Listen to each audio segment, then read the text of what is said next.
Merci d'être venu.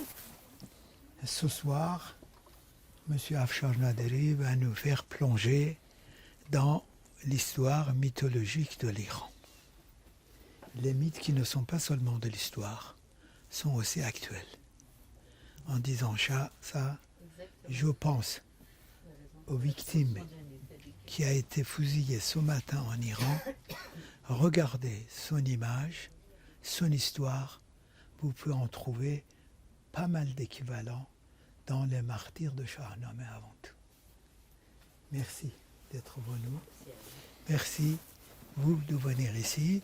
Et j'espère que nous allons avoir une soirée riche pour replonger dans les racines de l'histoire qui est capable de continuer à avoir toujours des surabouches. Bien, merci pour votre présence, pour votre intérêt pour la culture iranienne, pour la littérature iranienne et plus particulièrement pour la poésie iranienne, puisque ça vous le savez, je ne vais pas vous l'apprendre, la poésie en Iran est l'art majeur. Et quand je dis l'art majeur, ça signifie que c'est une deuxième langue. Une deuxième langue au même titre qu'on peut parler anglais ou espagnol ou italien. En Iran, on parle en poésie. C'est un patrimoine, c'est un véritable héritage qui dure depuis des siècles. Il faut espérer qu'il va durer, c'est ce qui a permis, et donc je vais vous dire juste deux mots du patrimoine immatériel. La poésie, c'est un patrimoine immatériel, alors ça veut dire quoi? Ça veut dire que c'est un patrimoine, un héritage, miros en persan, pour qu'il puisse vivre, il faut qu'il soit récité. Il faut lui donner un corps. Sans le corps, sans la voix, il ne peut pas exister. Et c'est ce qui se fait en Iran depuis le Xe siècle, donc ça fait plus de 100 ans. Et le résultat, c'est que, comme ça a été récité régulièrement, de bouche à bouche, on a donné voix, on a donné corps à cette poésie.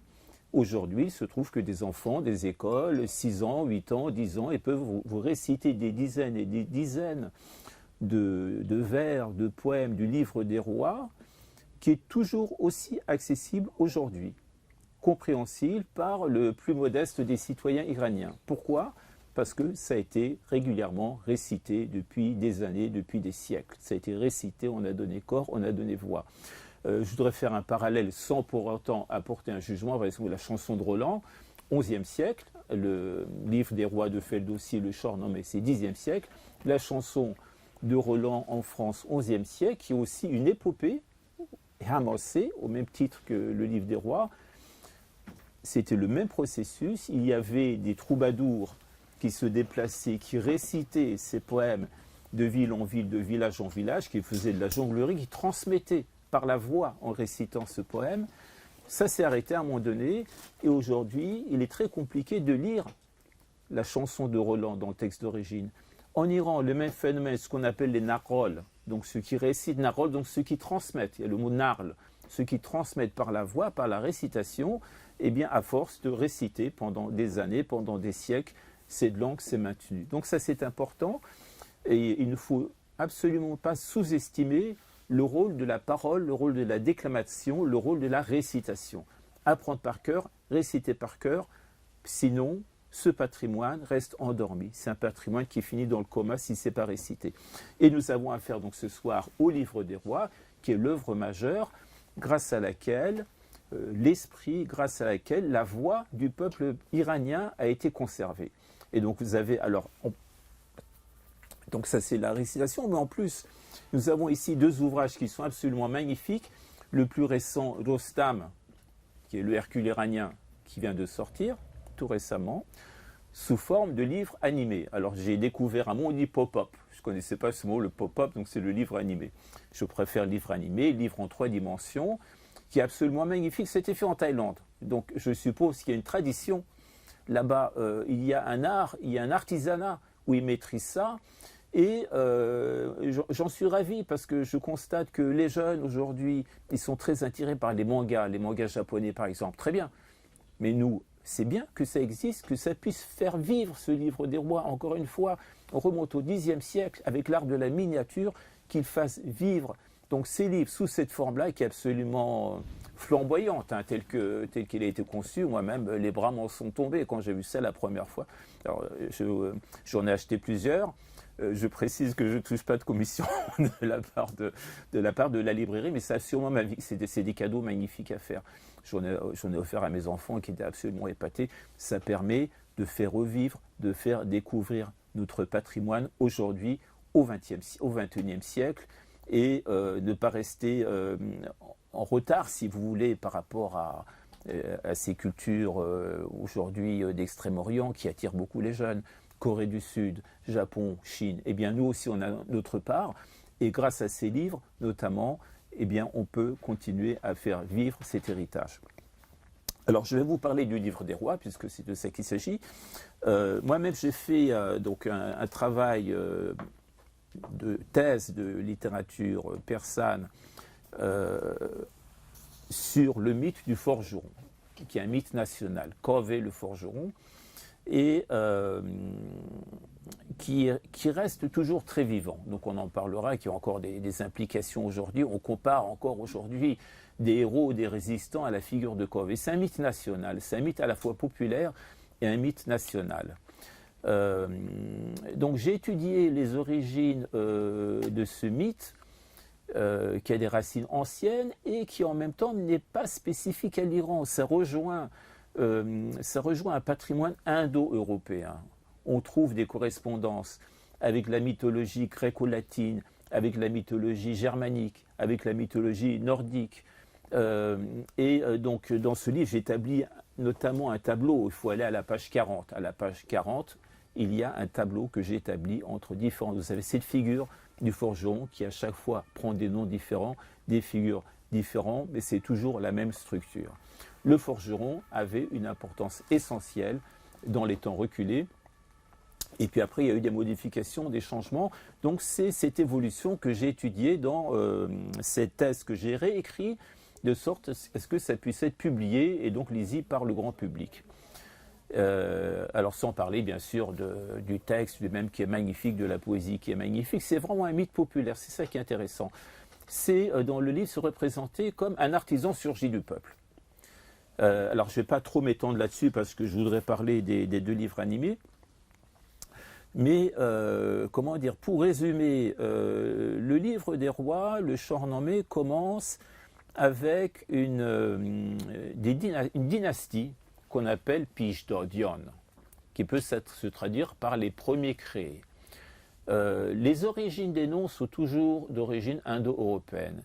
Pijdodion donne Paradata.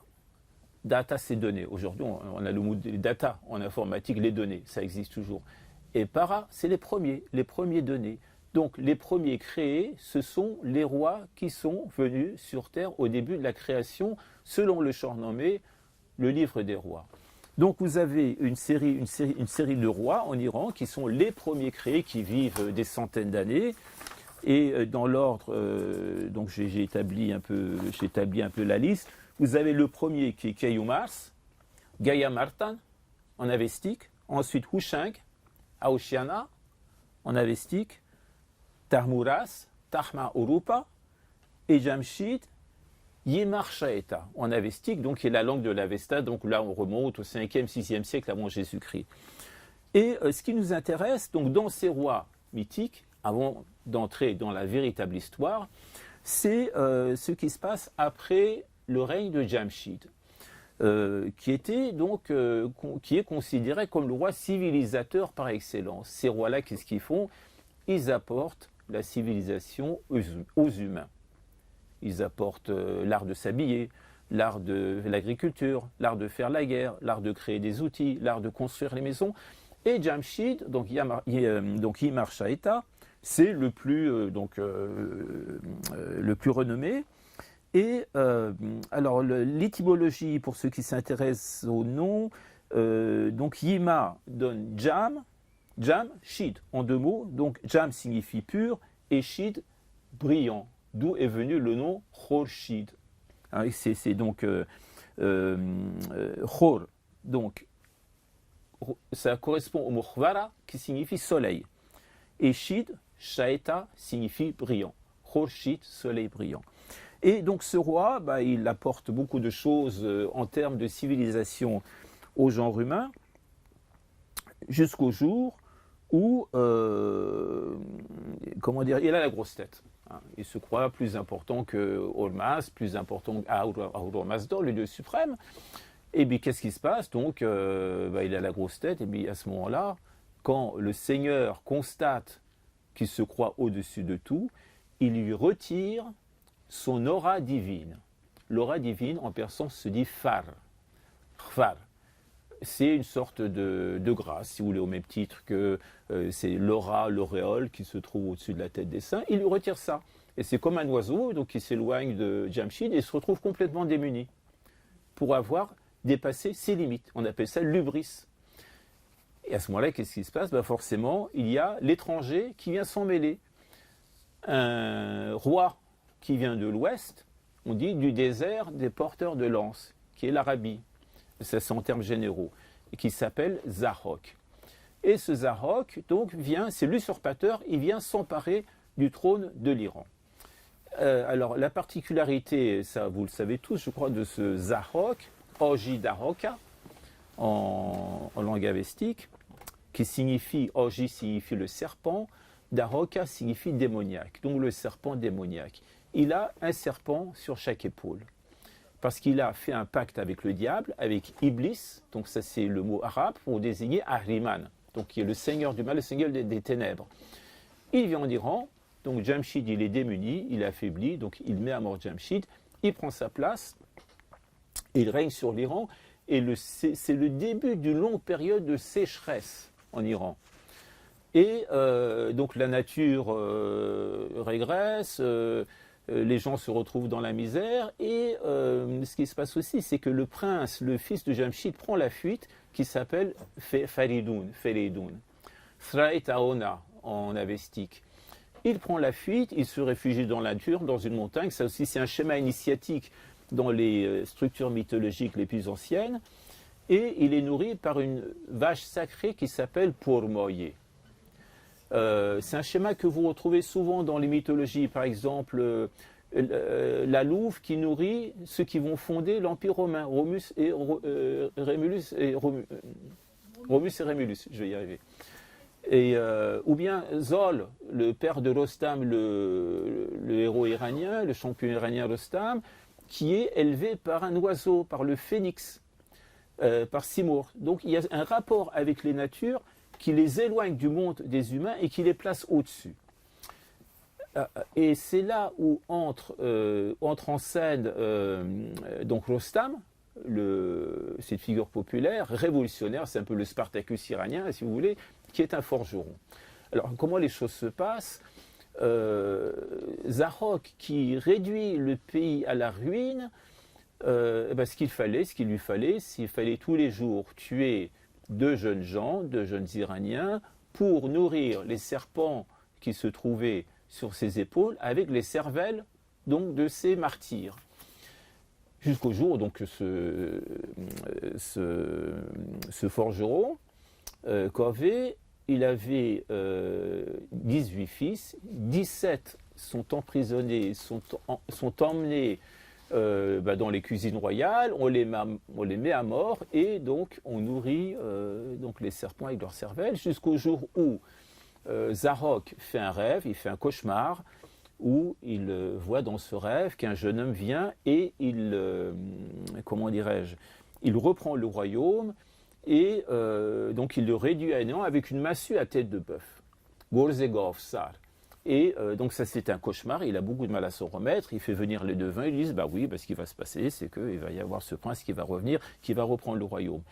Et pour pallier à ça, qu'est-ce qu'il va faire? Il va demander qu'on signe une déclaration, il fait venir tous les grands du royaume, il dit vous allez signer un papier pour dire que tout ce que je fais c'était très bien, c'était super, donc tout se passe très bien, et donc vous allez tous témoigner. Et le jour, donc il y a cette cérémonie, eh bien qu'est-ce qui se passe? On entend aux portes du palais un cri, un appel, c'est Corvée le forgeron qui demande à entrer, on le fait entrer, il vient et c'est le seul à prendre la voix. C'est la voix du peuple, ça représente la voix du peuple parce qu'il est cru que Corvée venait du bazar des forgerons disparants. On le fait venir auprès de Zarok, il dit ben, qu'est-ce qui se passe? Il dit voilà, donc tu as mis à mort mes 17 enfants, tu en as encore un chez toi, je veux le récupérer, tu es un tyran, etc. Puis Zarok dit pas de problème, on va te rendre ton fils, mais en échange, tu seras bien gentil, tu vas signer aussi donc la pétition pour dire que tout va bien. Et quand Covey voit donc cette déclaration, il entre dans une grande fureur, il prend la main de son fils, il sort de la cour, il sort du palais, il va donc au marché, et puis à ce moment-là, donc c'est là où apparaît la figure du révolutionnaire, le tablier en cuir qu'il portait au moment où il faisait son office, donc il tapait avec son marteau donc pour forger, il le met au sommet d'une lance. Et donc de là va démarrer la révolte. Tous ceux qui sont pour Falidoun, pour le prince, donc se rallient autour de ce drapeau. Et il va chercher Falidoun, donc là où il était, il va lui dire voilà, donc le peuple est là et avec toi, donc je fais très simple et on va aller reconquérir le pays. Ils vont jusqu'au palais de Zarok et donc il abat le tyran. Ah oui, et auparavant, donc il demande au forgeron du bazar de lui forger, donc il fait un dessin et c'est là où ça se complique, c'est-à-dire que là, le roi prend la place de l'artisan. Là, il travestit, il change l'ordre du mythe. Et c'est là où ça devient intéressant parce que dans les structures mythiques anciennes, vous avez le héros solaire, vous avez le forgeron mythique, vous avez donc le monstre du chaos. Et là, le roi le prince prend la place du forgeron, Héphaïstos par exemple, Vulcain, Thor, donc vous avez des figures mythologiques, et là, Covey est effacé de ces structures, il devient le révolutionnaire, et le roi fait à la fois le travail du héros solaire, et en même temps il prend la place du forgeron céleste, parce que du coup, ça devient anonyme. Il appelle une dizaine de forgerons, il dit, vous allez faire ça. Vous allez me forger une massue à tête de bœuf. Alors pourquoi tête de bœuf? Parce que ça représente la puissance, hein, le taureau. Et donc bref, donc, ils vont reconquérir le trône. Comme Zarok, on ne pouvait pas le tuer, comme il était immortel, on va le traîner jusqu'au sommet du mont Damavand, donc la montagne, le Fujiyama iranien, c'est la montagne mythique. On va l'emmener à l'intérieur du grotte, et là, on va l'enchaîner jusqu'à la fin des temps. On dit qu'à la fin des temps, quand l'équivalent du Messie reviendra, à ce moment-là, on le mettra à mort. Mais jusque-là, il sera vivant. Et on dit donc qu'il est attaché à ses chaînes. Et donc on dit que quand le volcan il entre de temps en temps en éruption, quand on entend gronder le volcan, c'est que ce Zarok est en train de secouer ses chaînes de fureur et de colère. Alors ça rejoint aussi d'autres mythes, comme par exemple Prométhée. Prométhée qu'on a enchaîné au mont Caucase, parce qu'il avait volé le feu, il avait volé la connaissance, le feu des dieux. Donc il y a beaucoup de correspondances parce qu'on est dans des structures indo-européennes qui se ressemblent tous.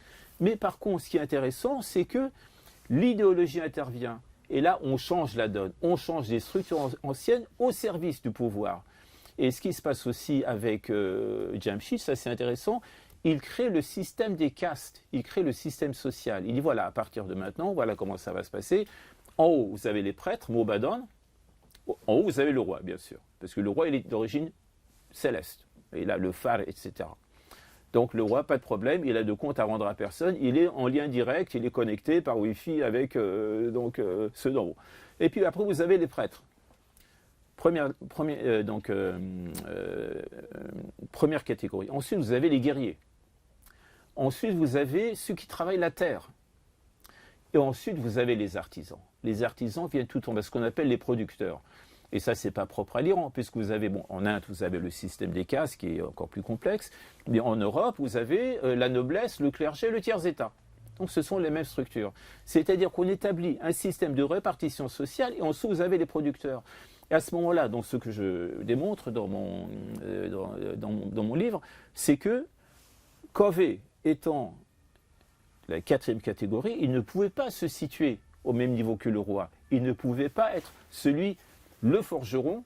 Le roi ne pouvait pas, dans leur système à eux, dépendre du travail d'un forgeron. Donc il fallait qu'il remplace le forgeron qui, lui, devient celui qui, avec le drapeau national, ramène le peuple et, en quelque sorte, qui accrédite, donc qui officialise comment dirais-je, l'appui populaire au roi. Et donc ça continue, donc vous avez cette lignée des rois mythiques qui continuent. Et alors comme je vous disais, donc à la page 40 du livre, vous avez un tableau où je montre les correspondances dans les autres cultures, dans les autres mythes. Alors, je vous donne des exemples. Vous avez Horus en Égypte, donc dieu solaire, Ptah, qui est un dieu potier, on n'est pas encore donc artisan, et puis Seth, le dragon, le monstre ophidien serpent. Vous avez Ninurta, donc Babylone. En face, vous avez Assag, donc qui est un monstre ophidien, donc en forme de serpent. Alors pourquoi serpent? Pourquoi un serpent? Pourquoi toujours le mal, donc le côté sombre des choses, le côté démoniaque vient du serpent qui après donc métamorphosé en dragon. Mais c'est toujours le serpent, parce qu'un serpent, ça ressemble à rien. Ça n'a pas de main, ça n'a pas de bras, ça n'a pas de pieds. Donc c'est le chaos. Le serpent est au ras du sol, donc il se fond avec la terre, où il est sous le sol. Donc c'est tout le contraire de l'évolution, c'est tout le contraire de l'élévation de la personne. C'est cette figure du chaos. À chaque fois, le serpent représente le mal, représente le chaos, représente la décadence, représente tout ce qui peut disparaître dans une civilisation. Et vous avez par exemple Thor, donc dans la mythologie nordique. Vous avez les nains, donc le dieu solaire, vous avez les nains qui sont les forgerons, ou bien vous avez Zeus, donc dans la mythologie grecque, Héphaïstos, donc forgeron céleste, qui est aidé par les cyclopes, qui forge la foudre. Hein, parce que quand le corvée qui forge, les forgerons qui forgent la massue, c'est l'équivalent de la foudre dans le ciel. Vous avez des phénomènes cosmiques.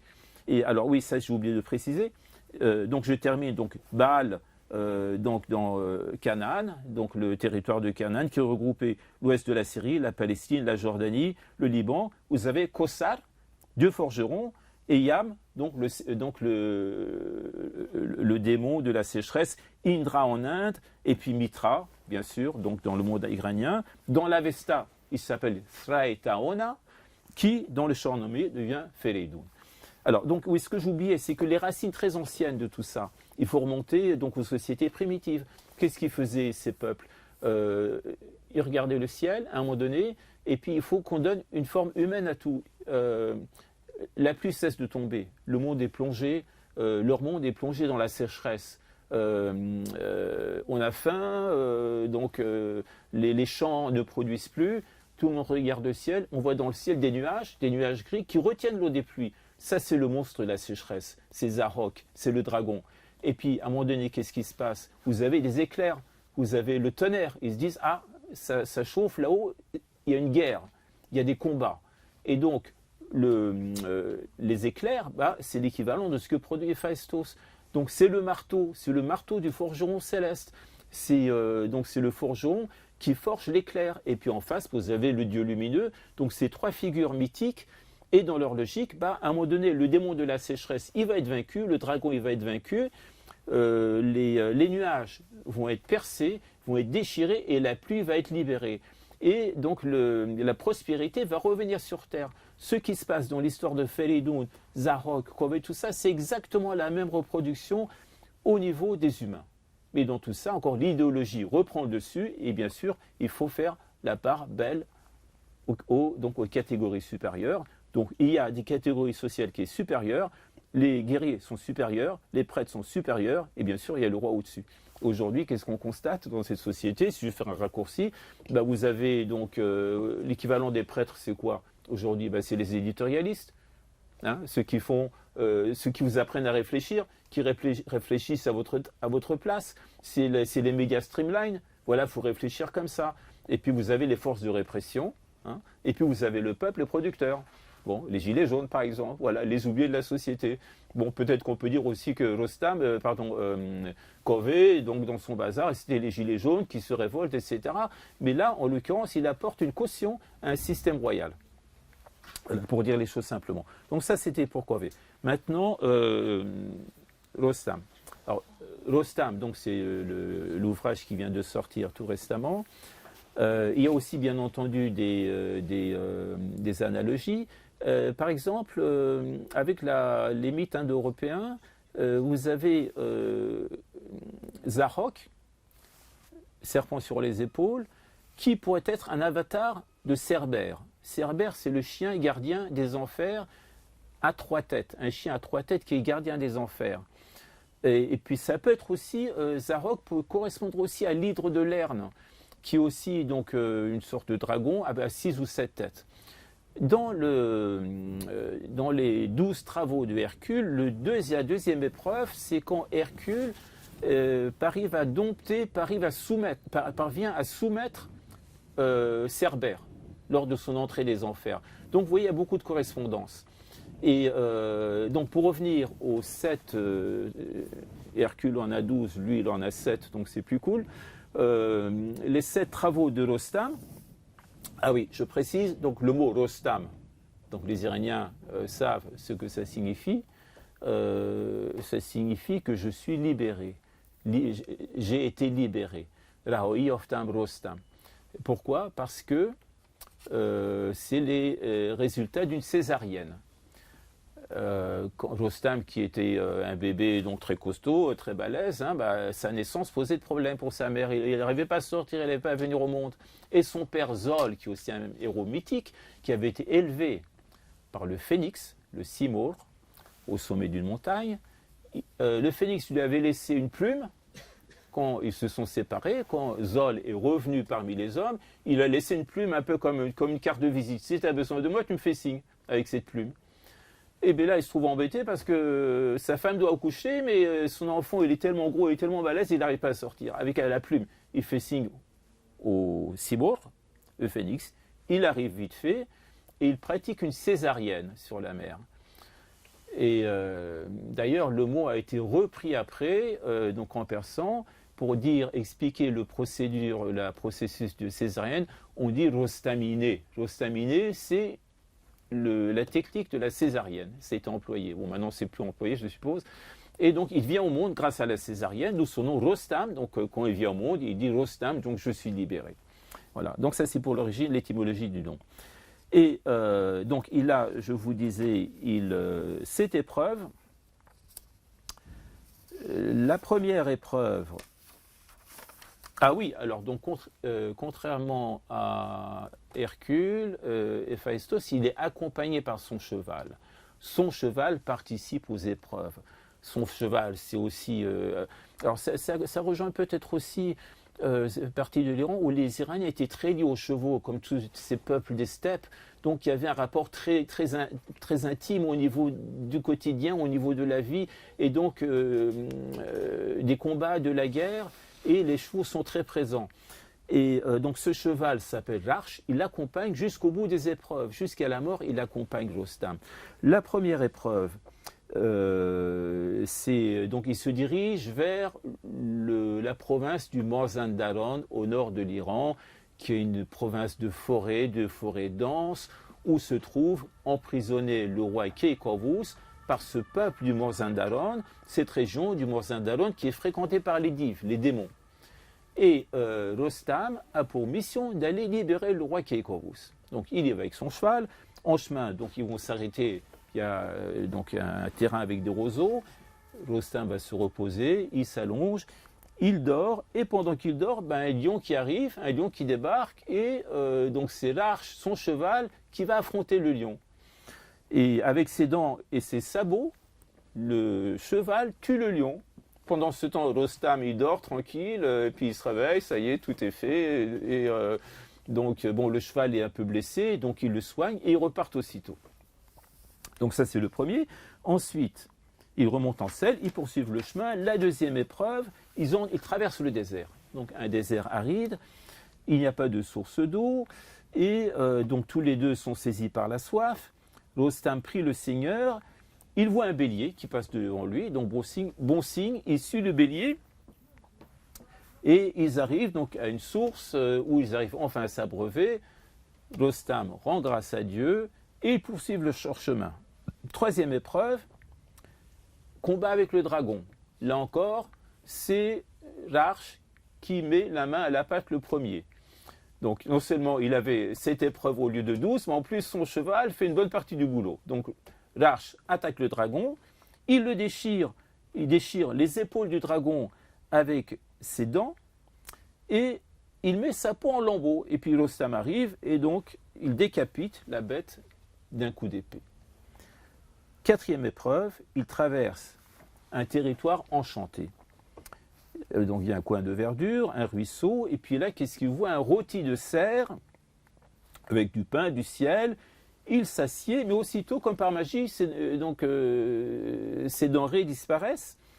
Et puis après, il voit un instrument de musique, un tambourin, un flacon de vin. Il en prend, il joue, il récite des chansons. Et ça arrive aux oreilles d'une sorcière qui était dans le coin. Et cette sorcière apparaît sous les traits d'une jolie femme, ensorceleuse, hein, c'est le cas de le dire. Elle s'assied à ses côtés, elle lui fait du charme. Et donc le champion, il est très emballé, et il dit c'est super, il y a à boire, il y a à manger, il y a ces jolies filles. Et il prend une coupe de vin, et puis au moment où il prend la coupe de vin, il prononce le nom de Dieu. Ce qu'il fallait surtout pas faire, parce qu'à peine la sorcière entend prononcer le Dieu, elle se transforme en un noir démon, et donc elle essaye de le mettre à mort. Rostam tire son épée, et il tranche la sorcière en 2 parties égales. Alors il faut préciser que dans la tradition iranienne, dans les miniatures, on ne coupe pas comme ça, on coupe comme ça. Hein, on est très soucieux de l'esthétique, donc on coupe comme ça pour que les 2 moitiés soient pareilles. Vous voyez la même chose donc dans le récit de Kaveh. Donc il le coupe en 2, et on passe à l'étape suivante, la 5e épreuve, et à ce moment-là, donc ils entrent dans le territoire du Mazandaran, des forêts vierges, peuplées de dives, de démons. Et là, bon, il y a un champion. Alors, c'est connu pour la lutte, hein, les lutteurs. Donc, la lutte aussi, qui est un sport national. Il y a beaucoup de lutteurs qui sont issus du Mazandaran. Et Rostam affronte qui? Affronte Olot, le champion des lutteurs du Mazandaran. Et bien entendu, donc, il arrive à le vaincre. Et du coup, Olot se déclare son sujet, son fidèle. Et il l'aide à continuer donc ses épreuves. Et donc, ils entrent dans une grotte qui était occupée par les démons. Et c'est là où il tue Arjink, qui est le chef des démons du Mazandaran. 6e épreuve, ils entrent dans la capitale de cette région et il arrive à libérer le roi Keykovus. Mais hélas, ce roi Keykovus était devenu aveugle à cause de la sorcellerie des démons. Et puis pour finir, donc pour délivrer le roi et aussi ses troupes, qui étaient donc retenues dans cette région du Mazandaran, il combat le div blanc. Alors ça, je pense que c'est la séquence, c'est l'épreuve la plus célèbre, qui est la plus représentée en miniature, le combat contre le div blanc. Keykovus, donc il est guéri de ses cités, les guerriers persans sont relâchés, et donc on assiste à la lutte du héros contre le mal. Donc c'est très symbolique, donc dans la représentation iconographique iranienne, et Rostam devient le chef des armées du Mazandaran. Voilà, donc je ne sais pas comment on est par rapport au délai, on a un peu de temps encore, oui. Et alors donc pour revenir à ces livres, donc c'est absolument remarquable, il faut prendre le temps de les ouvrir, de les feuilleter, parce que c'est très sensible, et puis comment dire, il y a différents niveaux. Je pense que c'est intéressant pour les enfants, c'est intéressant de lire les poèmes en persan, pour les iranophones, et encore reproduire le même processus dont je vous parlais, c'est-à-dire qu'il est vraiment très très important. La poésie, il faut qu'il soit récité, il faut qu'elle soit chantée. Ça, c'est la première chose à faire. Commenter après.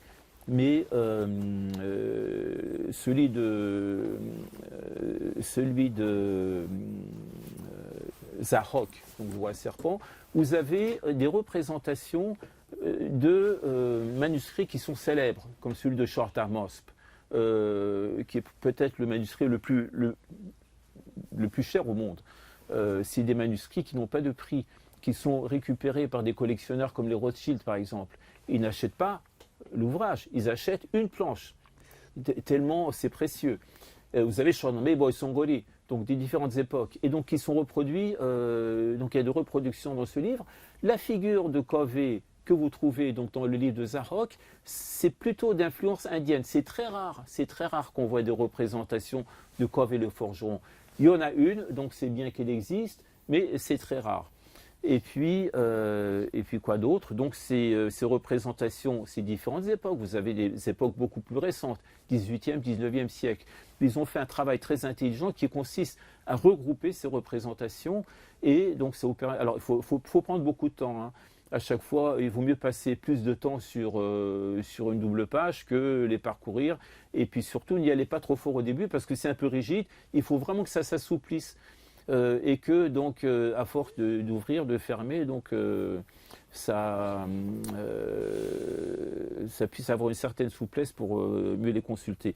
Alors dans le deuxième, donc il y a des commentaires en français dans le premier, dans le Rostam, c'est absolument bilingue, je pense, c'est vraiment sous forme bilingue.